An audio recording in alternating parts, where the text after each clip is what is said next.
Passions were running high in the lavish Walton mansion.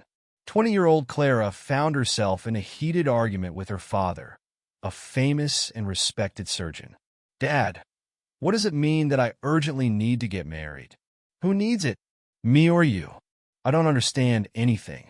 You've controlled my life for so long. I can't breathe freely with all these nannies and rules. I'm no longer a child. I can decide for myself whether I'm ready to get married, and I will choose the man I truly love," she insisted. But Mr. Randall was unyielding. "Why are you raising your voice at your father? You've completely lost your way. I have never wished or done anything bad for you. You always have the best, all thanks to my efforts. I know better than you who you should be with. Pay attention to Andrew Carson, a promising young man. His father is a well-known deputy. He's only 20, and his father has already given him a luxurious car and an apartment. You'd live like a queen without a care in the world." Clara flared up even more. "Never. I can't stand that pretentious braggart who squanders his father's money. And who is he really? A zero. He's still young and hasn't found himself yet, a fair-haired parrot." "But I support you, don't I?" her father countered. "You drive a nice car and wear designer clothes just like him." "Exactly," Clara almost shouted. "And I don't want that. Let me live my own life, not yours. I want to achieve something on my own, fall in love, and do what I want. You just don't hear me." Overwhelmed, she ran to her room in tears and collapsed onto her bed. Grabbing her mother's portrait from the nightstand, she hugged it tightly and whispered, "Mommy, why aren't you with me? You would understand me. Why is he like this? His love suffocates me. I can't take it anymore." Looking at her late mother's face, Clara closed her eyes and imagined her warm, soft hands, the quiet voice, and the gentle smile she missed so much.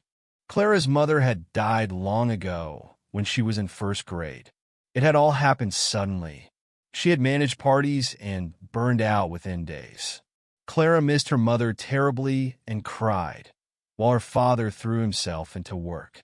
Suddenly rich, he opened his own clinic and became a famous surgeon, with people signing up for surgery months in advance, all for his beloved and only daughter. Her father spared no expense, hiring the best tutors and nannies, buying the most expensive gadgets and toys, and taking her on lavish vacations. Yet he controlled every step she took. This constant surveillance annoyed Clara. She couldn't run around with neighborhood children or ride her bike freely. First, it was nannies, and then an invisible driver who seemed to shadow her constantly.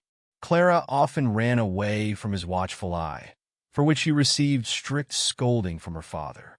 He also monitored her studies closely, not allowing her to be lazy or skip classes.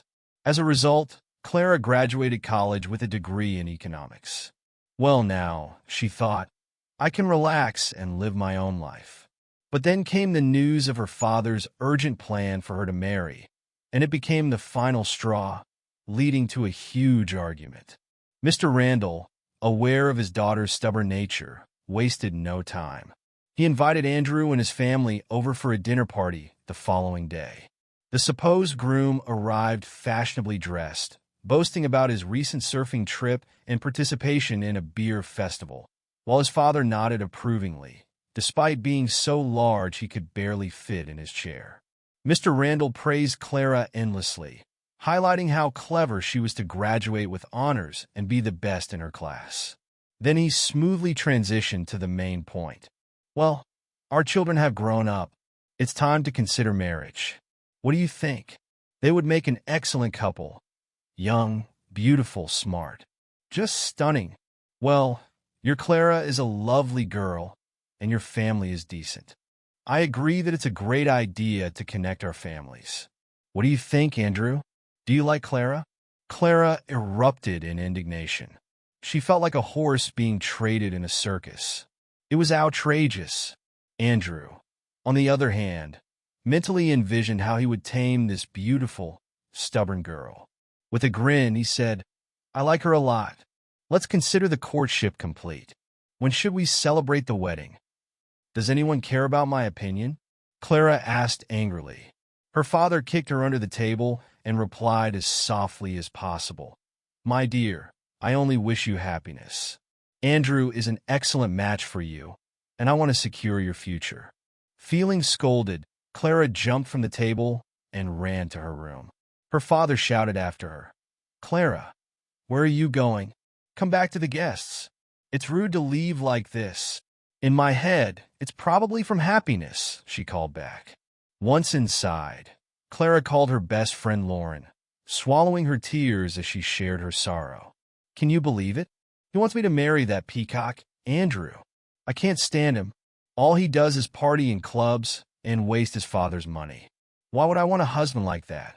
My father seems completely deaf and blind, only able to see the money in front of him. I invited them to dinner yesterday, and I barely made it through. I don't want to marry Andrew. It's insane. So what should I do, Lauren? I could just run away from home. God help me. Lauren, known for her unconventional thinking and creative ideas, jokingly suggested, why don't you just get engaged to a beggar to spite your dad? Maybe then he'll leave you alone. That would be a riot. Clara was taken aback. With what? A beggar? Where do I even find one? Lauren shrugged. Aren't there enough of them on the street? You could bargain with someone to play along. Just give them a little cash, and we can put on a show. We'll invite our friends, take some photos, and make it fun. Okay. I'm kidding. Don't get mad. Just a silly idea, Lauren added. But Clara suddenly felt a spark of excitement. You know what? It's not such a silly idea after all. I'll tell my father the wedding with Andrew is off because I'm already engaged. Maybe that will help. I don't know how else to reach him anymore. I'll go look for my groom right now. Now, instead of crying, Clara was laughing, vividly imagining the scene unfolding. She got dressed up and hurried out through the backyard, trying to avoid her father's watchful gaze. She wandered around the city in search of a suitable candidate. The sight of unfortunate vagrants begging at the metro or rummaging through trash made her hesitate. However, as she scrutinized the drunken, wrinkled faces and caught whiffs of the unpleasant odors from the homeless, her enthusiasm quickly faded. She couldn't picture being with someone like that, even as a joke. Suddenly, near the square, she spotted a young guy wearing a cap and distressed jeans with holes in them. He was playing simple tunes on his guitar, while his curly dog danced on its hind legs to entertain passersby. Next to him was a table with a glass, where people who were charmed by the performance tossed in some money. The performance seemed to be a success, and some even applauded him. Despite his vagrant lifestyle, he didn't look like a down-and-out alcoholic. His clothes, though old and tattered, were clean. Yeah, he could be my ideal option, Clara thought. She approached the young man with a smile, dropping a large bill into his glass. He looked up in surprise at the generous donation and unexpectedly began singing a song about a beautiful dream girl. Passersby turned to stare at Clara, who couldn't help but blush as the guy set his guitar down and introduced himself. Thank you, lovely strange princess. You're so beautiful. I've only seen girls like you in magazines. I'm Luke, and this is my faithful friend. Max, hey buddy, give her a paw. Say hello. The dog stretched out its paw to Clara, and she laughed, patting him in response. How funny. Luke, I didn't just come over for nothing. I have a very unusual proposition for you. Would you be willing to play the role of my fiancé for one evening? I'll pay you well, she said. The guy stared at her in amazement. Wow, I've never been offered something like that before. You're quite the beauty. All right then, tell me what to do. This is interesting. Clara felt herself blush again. You see, my father has been overly protective and controlling since I was a child. Now he's found me a fiancé, a rich and conceited snob, and I can't stand him. He's just so annoying. How can I marry someone I don't love? I want to make my father change his mind about this ridiculous idea. I'm going to rent a restaurant, invite friends and photographers, and you'll come there. You'll say you're my fiancé, propose to me in front of everyone, and we'll pretend to be engaged. I'll buy the ring myself. And don't worry about your appearance. Just wear some shabby clothes. Then my father will definitely back off from this wedding idea, and I'll finally be free. Luke smiled cheerfully. Sure, that sounds easy. I totally understand you. I thought to myself, since there's no love anyway, I sympathize with you. You have money, but no freedom. I, on the other hand, have all the freedom, but no way to live or anything to live on. What a paradox. Just tell me when and where to go. I won't let you down. Clara suddenly felt concerned. Oh, where will I find you? You seem to pop up everywhere. You don't have a phone, do you? Luke laughed. Nope, I really don't have a phone. I live in a janitor's storeroom near the bookstore. The owner lets me stay there. There's a couch and bedding, plus a mattress for Max. Instead of paying rent, I sweep the courtyard at dawn when no one can see me. You'll find me there if you need me. Well then, goodbye, fiancé. It's time for Max and me to go. See you later. Clara immediately called Laurent to share the exciting news. They began planning carefully, ordering a banquet at a restaurant, inviting close friends, acquaintances, and photographers. Clara bought herself a stunning dress with a dramatic cutout on the back and high heels. On the eve of the event, Clara presented Luke with an exquisite ring in a red box. And so the show began. All the guests gathered, with photographers on high alert. When Luke arrived at the restaurant, he was initially denied entry due to his worn jacket, but Clara personally gave the green light for him to enter. Luke was taken aback when he saw Clara in her evening gown and gorgeous hairstyle. He approached her, casually hugging her in front of everyone, and said, "You look like a goddess in that outfit. I am speechless. But honestly, you look natural in jeans and a windbreaker." Later, at the festive table, he pulled out the red box from his pocket. Luke got down on one knee, as tradition dictated, and delivered such an emotional speech that even Laurent, who was in on the whole charade from the start, was left speechless. Looking into Clara's eyes, he said, "My beloved gent, the cutest and most beautiful one. Will you marry me? I promise to take care of you, carry you in my arms, and protect you from anyone who might hurt you. Do you agree?" "Yes, I do," Clara replied, and he slipped the ring onto her finger.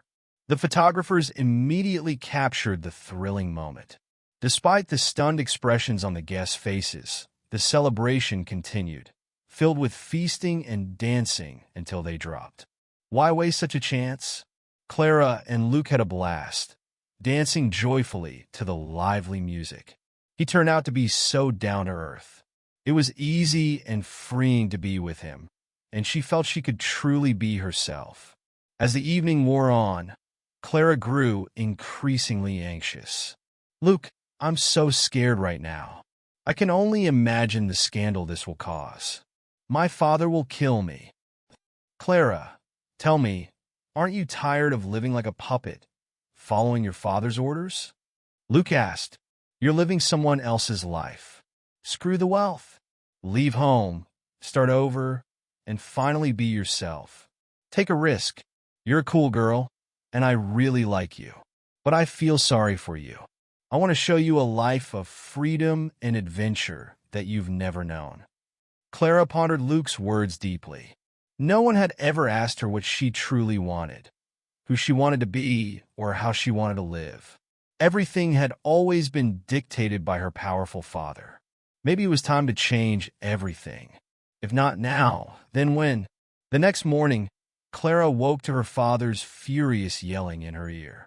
Her head throbbed from the champagne, and her legs ached from dancing. Mr. Randall stood over her, shaking the local newspaper. "What is this? What kind of engagement is this? And who is this tramp next to you? Have you lost your mind? Explain yourself. Get up immediately." Clara sat up instantly. "Daddy, this is my engagement. My fiancé's name is Luke. There's no way I'm marrying Andrew. I'm relieved about that. I'll marry this tramp if I have to, but not Andrew. Is that clear?" Mr. Randall was furious, tearing the newspaper into tiny pieces as he continued to rant.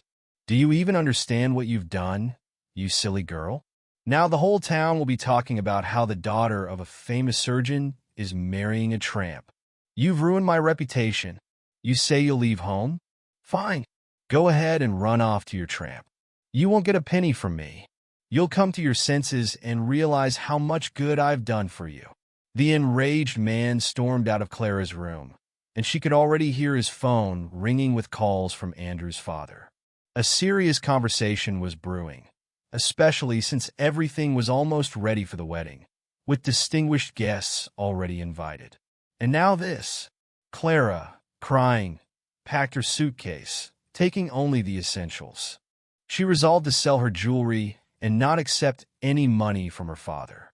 Then, she rented an apartment on the outskirts and moved there, unsure of what to do next. In her modest one-room apartment, Clara felt wild and out of place. She decided to visit Luke, eager to share everything with someone. These sudden changes in her life felt unexpected and overwhelming, and they frightened her. When Luke saw her, he was genuinely happy. "Oh, hi, fiancé. Max, say hi. Why are you so sad?" Clara nearly burst into tears. "I left home and fought with my dad. He yelled at me so much. He blocked all my cards and said I'd be crawling back to him soon. I'm okay with that, but it's all so strange to me. I don't know how to live on my own. I'm used to obeying my dad and following his rules. Where do I start? What should I do? I feel like a fish thrown onto the shore, gasping for air." Luke made a quick decision. "You need some time to recover and adjust. Let's not think about anything for a week or two. Just leave everything behind, and I'll show you what freedom feels like. After that, you can decide what to do." "Agreed. All right. What do we need?" "Matches, a blanket, bread, and potatoes, that's it." "Oh, and sausages, my guitar, and some tea. That's all we need. Now let's pack up quickly and follow me." Startled, Clara asked, "Where are we going?" "I don't understand." Luke winked at her. "Don't worry. I promise I won't hurt you. I'll show you such beauty that all your jewelry will pale in comparison. Come on, don't be shy." And so they set off on an adventure. At first, they hitchhiked, with Luke entertaining the driver with cheerful songs instead of payment.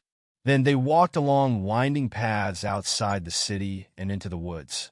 Finally, as darkness began to fall, Luke exclaimed, "All right, we're here. Come here, Clara. Look at this view. What a beautiful sunset. The nature here is incredible. There's a stream with fresh spring water nearby, and that's Anna Lake. This is my favorite spot. I used to come here a lot as a kid. Nature heals and calms. It fills the trees with energy and the free wind. Can you smell the freedom?"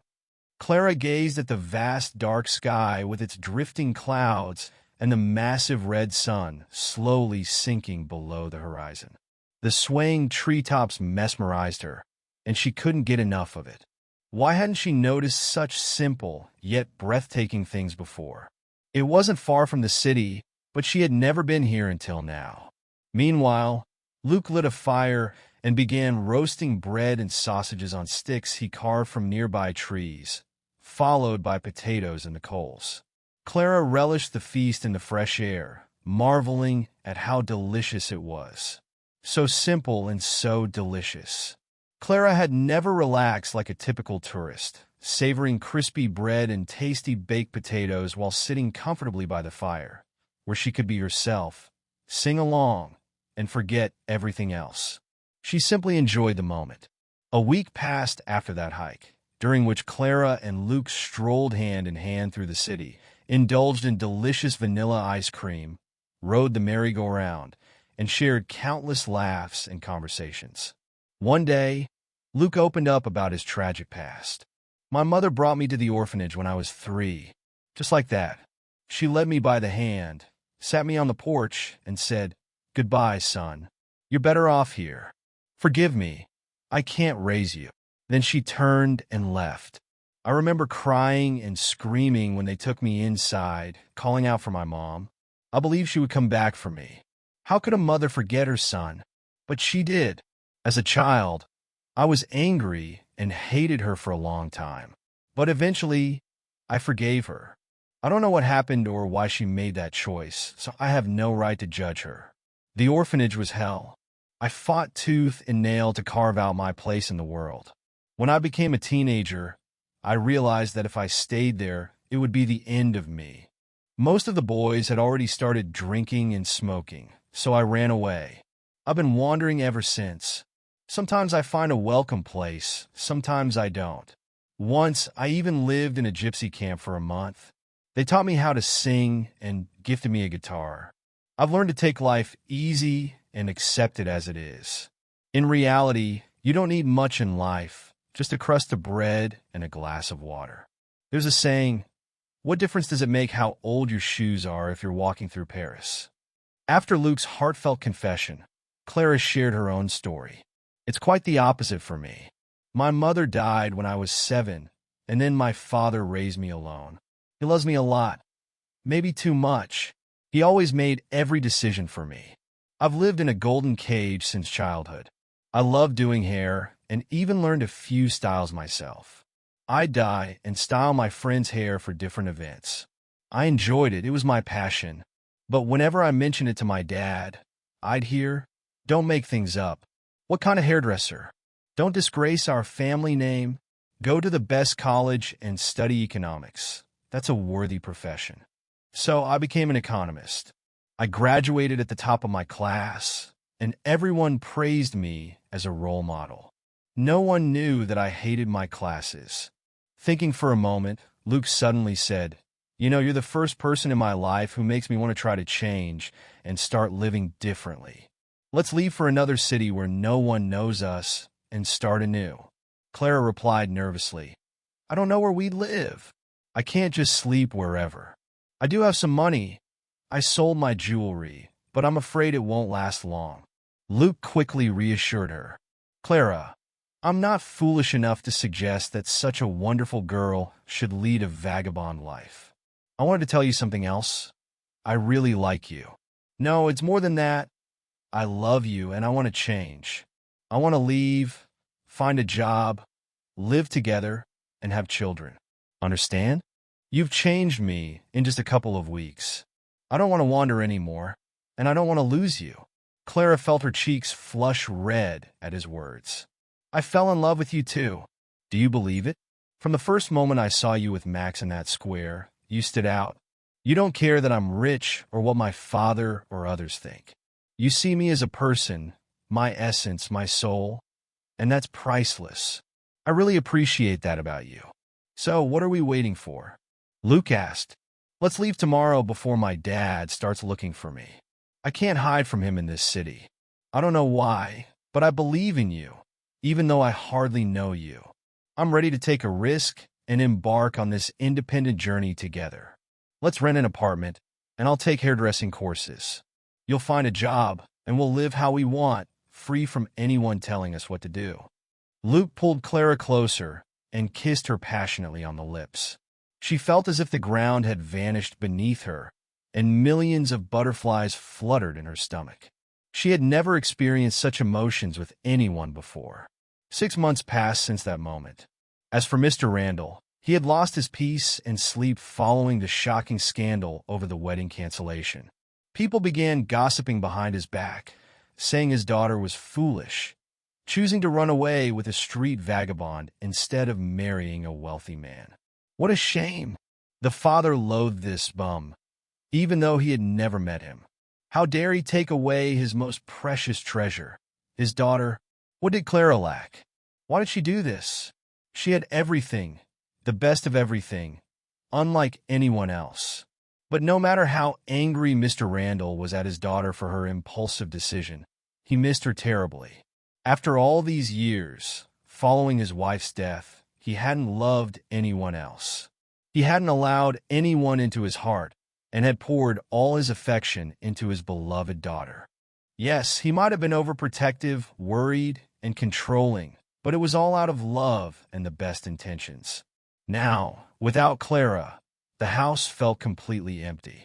The man wandered through the rooms in the evenings, sipping bitter coffee and often crying in secret while sitting on his daughter's bed, holding her silk pajamas adorned with playful bears. Mr. Randall never intended to drive his daughter away from home. He simply wanted to teach her a lesson, thinking she would come to her senses, experience poverty, and then return, grateful for all he had done for her. But it didn't turn out that way. There had been no news from Clara, no call, no letter. The father's heart was heavy with worry.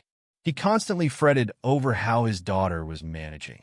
Eventually, Mr. Randall couldn't take it any longer and hired a private detective to find Clara.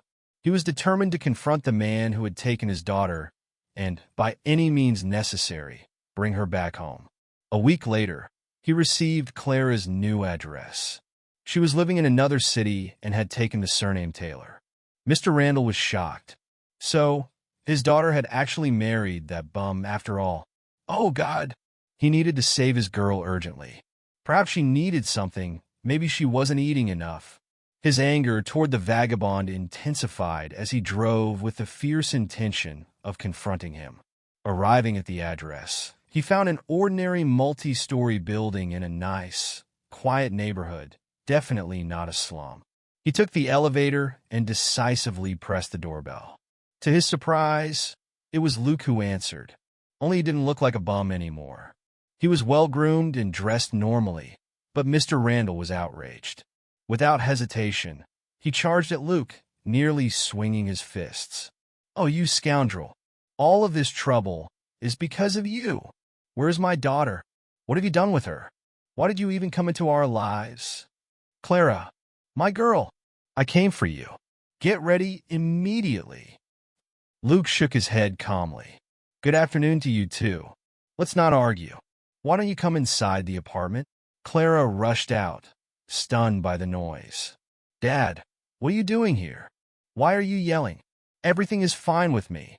Mr. Randall scrutinized Luke's face in disbelief, his jaw dropping as he took in the sight of his daughter's husband. He couldn't shake the feeling of recognition. "Luke Taylor, that's your father's name, isn't it? And your mother? How did you end up on the street?" Surprised, Luke replied, "My father's name was John. He was, how can I put it gently, a bandit. He was killed in a shootout when I was almost 3. My mother's name was Mary. She left me in an orphanage, and I still don't know why. Well, after barely surviving, I ran away at 15. I've been wandering ever since until I accidentally met your Clara. I fell so in love with her that I decided to start a new life. I'm not homeless anymore. I work at a construction site, and I plan to finish school and continue my education. I earn enough." Mr. Randall stared at him in astonishment before suddenly dropping to his knees, whispering, "Forgive me, Luke. I know why your mother left you and how your father died. You're his spitting image. Please forgive me if you can. I feel responsible for your fate and how it turned out. What a scoundrel I am." Luke and Clara exchanged bewildered glances. Clara thought her father had lost his mind. "Dad, get up. What's wrong with you? What are you talking about? Here, drink this. I put some calming drops in it for you." Mr. Randall gulped down the sedative and took a deep breath before recounting his story.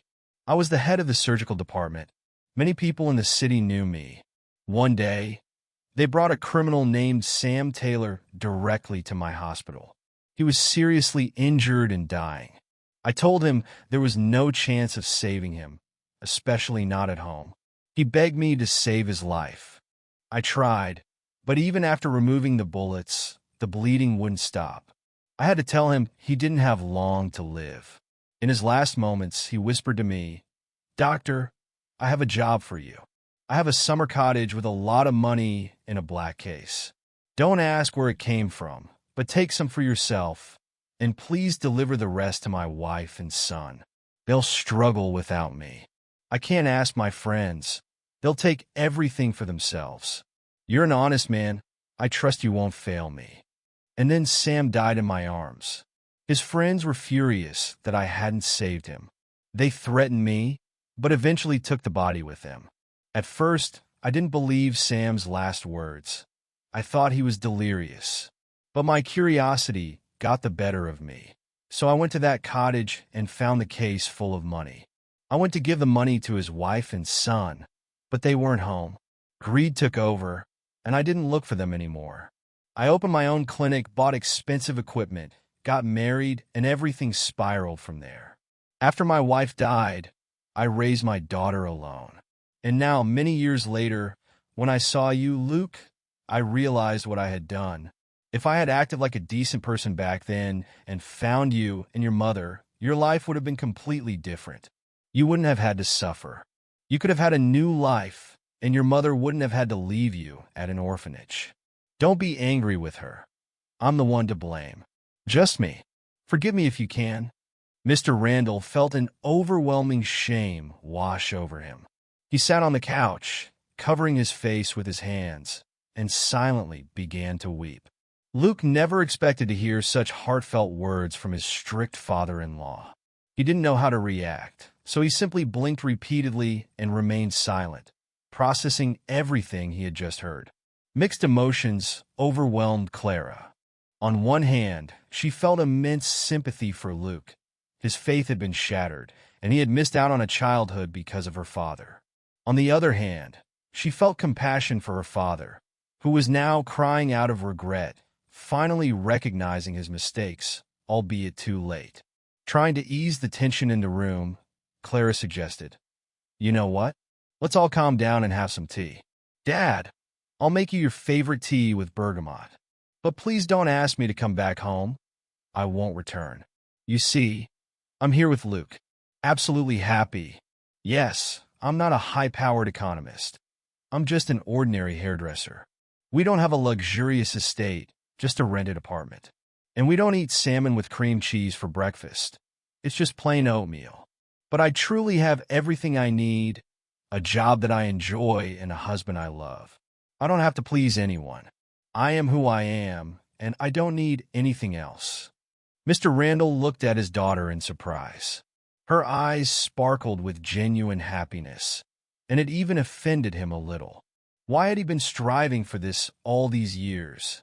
Suddenly, he realized he had been caught in a frenzied race, rushing to make more money, fearing he wouldn't have enough while life was passing him by. Maybe he needed to stop, take a breath, look around, and just live, enjoying each day and appreciating simple joys like his daughter did. Luke spoke softly. "I don't hold a grudge against you, Mr. Randall. I swear, I doubt that bloody money earned by gangsters would have brought happiness to my mother and me or saved our family. No, it's about the person themselves. No matter how difficult it is, not every mother will take her child by the hand and lead them to an orphanage. Some will fight, learn to survive, and work hard. But my mother gave up. She broke down. I don't know why. Yes, I've been through a lot, but I've tried not to despair. I've learned to enjoy the sunshine, fresh bread, the gentle wind, and freedom. But when I met Clara, something shifted in my mind. I suddenly stopped wanting to live like a vagabond. It became unbearable to think of being apart from her. I realized she's the person I want to spend my life with, love her, and take care of her. You should be proud of your daughter because money and wealth didn't spoil her. She didn't turn into one of those empty, glamorous girls obsessed with salons and resorts. She remained true to herself and preserved her soul. You don't find that often these days. The world is rotting. People have become demonic in their pursuit of fame and wealth, forgetting to appreciate what God gives us. It's terrifying. Clara and I find joy in each other every day, even in little things. Even the simplest moments can bring happiness. If it's sunny and warm today, great. We'll take Max for a walk in the park, soaking in the gentle rays. Rain and cold? Not a problem. We make hot chocolate, curl up under a warm blanket, and watch a touching movie. A storm may rage outside, but we're cozy and warm, and that's happiness too. Mr. Randall replied quietly, I see that my daughter is happy. She lives modestly and simply, yet she's content. What a paradox.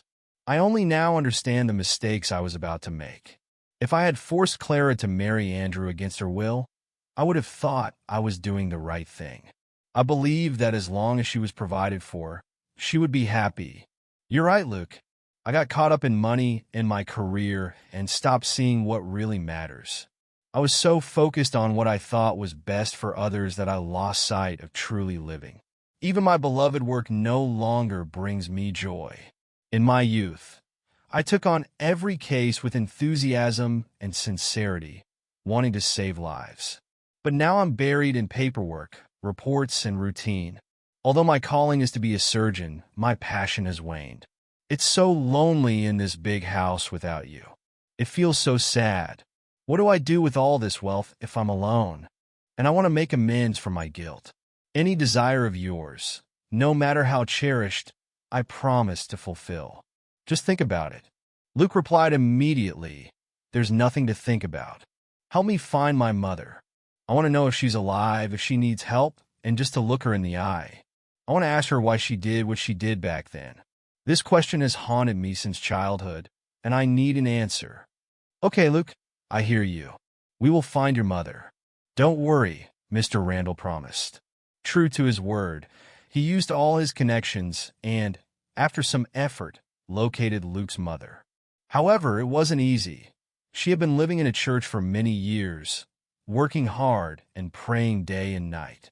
Initially, the woman refused to speak to the private detective or the surgeon, so Luke decided to visit the priest. The priest listened carefully to him and then said, "Mary has been living here for 10 years. We found her on the street, drunk and beaten, in serious condition. I don't know why they brought her here. Perhaps it was God's will. We don't keep people here by force. It's a personal choice. When Mary came to her senses, we treated her. But she refused to leave, insisting she wouldn't survive out there. She is a closed person and hardly talks about herself. I'll try to talk to her, but if she refuses to meet with you, I won't be able to help. I won't force her into anything." Luke felt a calm, quiet envelop the church. Suddenly, the heavy oak door creaked open, revealing a thin, tall woman dressed in a black cassock, her head wrapped in a scarf, standing in the doorway. When Luke looked into her eyes, he recognized that same cornflower blue, tinged with sorrow. He remembered them vividly from his childhood and quietly said, "Hello, Mom. It's me, Luke, your son." Her eyes immediately filled with tears, and she fell to her knees, lamenting, "Luke, my son, I recognize you. Forgive me, my dear. I carry a huge, indelible sin. I am so guilty for leaving my own child with strangers. There's no forgiveness for me. I'll carry this cross until the end." She wrapped her arms around his legs, but Luke quickly lifted her from her knees and embraced her tightly. At that moment, everything changed. Feeling her warmth, the wild beating of her heart, and breathing in the scent of incense caused all his grievances, childhood sorrows, and anger to melt away. He simply held her close, tears flowing freely.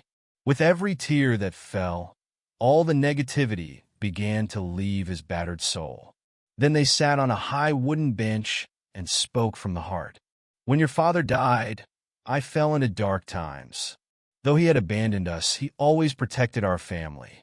After his death, some people came demanding a huge sum of money that Sam owed, threatening to destroy us if I didn't pay it back immediately. I was scared and fled the city with you for a while. I was crushed by my husband's death and terrified for your safety. Out of desperation, I turned to substances I should never have tried. Day by day, I sank deeper into despair. In moments of clarity, I realized I could hurt you. That's when I decided you'd be better off with a new family than with a mother who was addicted. I remember that day as if it were yesterday. You cried and screamed until you were hoarse, reaching out to me. I thought I was saving you, believing you would be better off in the orphanage than wandering with me. But when I was all alone, I felt like I would go insane. Your cries echoed in my ears for all those years. I missed you so desperately and cursed myself for the path I took. I hit rock bottom and no longer remembered my name. I didn't care what I looked like or how I dressed. I lost myself in the search for a way to forget. One day, I woke up in the church. They helped me here, cured me, and I refused to leave. I stayed because I feared that cruel world outside. I knew I was weak and could fall again. Since then, I've been living here, working and praying day and night for you, my son. I have never forgotten you for a moment. My conscience has burned like a hot iron. I despise myself for my actions, Luke. Forgive me if you can." Luke wiped his tears away with the back of his hand and said, "Ma'am, I forgave you a long time ago.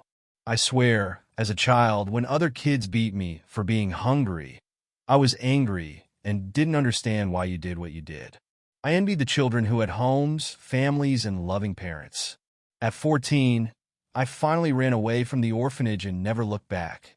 I traveled to many cities, met all kinds of people, and even learned to play guitar and sing songs from gypsies.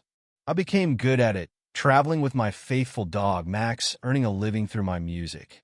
Then I met a wonderful girl, Clara, who completely changed me. We moved to another city, rented an apartment, and I found work as a foreman at a construction site while Clara became a hairdresser. We got married and hope to have children soon. I'm glad I found you, Mom. I haven't been angry with you for a long time. I understand everything now. If you'd like, you can live with us. Clara and I would be happy to have you. I want to take care of you, love you, and make up for everything that was missed." Mary shook her head and said, "No, son. I won't leave here. This is my place. My soul found salvation here. I'm so happy you've grown up to be such a wonderful person, that you haven't become bitter and gone down the wrong path like me. I wish you and your wife only happiness, and I'll pray hard that the Lord sends you children. But I do not want to go back. I've committed too many sins in my life. I can't seek repentance until I die. Goodbye. Go with God. Let me hug you one more time before we part. Know that I love you too, and I've never forgotten you." As they parted, Mary gave her son her cross necklace, saying, "May it protect you from all sorrows and troubles. Forgive me, my dear, for everything." Luke left the church, feeling an incredible relief wash over him, as if a huge stone had been lifted from his chest. Even breathing felt easier now. He needed to hear his mother's words that she loved him and had never forgotten him. Everyone has the right to choose their own path, and he couldn't judge her for that. The important thing was that he now knew where she was, that she was okay, and that she was in a safe place. Life went on, and Luke and Clara thrived together. Mr. Randall often visited them, having changed significantly himself. He bought them a spacious apartment and sold his clinic, donating most of the money to charity. He became a surgeon at the city hospital, spending his free time with his daughter and son-in-law while secretly dreaming of grandchildren. Soon after starting his new job, Mr. Randall met a kind woman named Anna, a nurse. She was of ordinary appearance, plump and short, with a cute, open face, but he fell in love with her gentle soul. They started dating and eventually moved in together. He introduced Anna to his daughter and son-in-law, and they quickly bonded, often spending time together.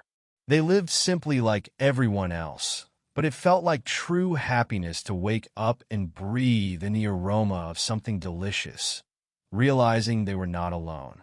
Beloved Anna busied herself in the kitchen making breakfast, or they would fall asleep together, cuddled up. Those moments were far more valuable than any amount of money, fame, or honor because they filled life with genuine meaning.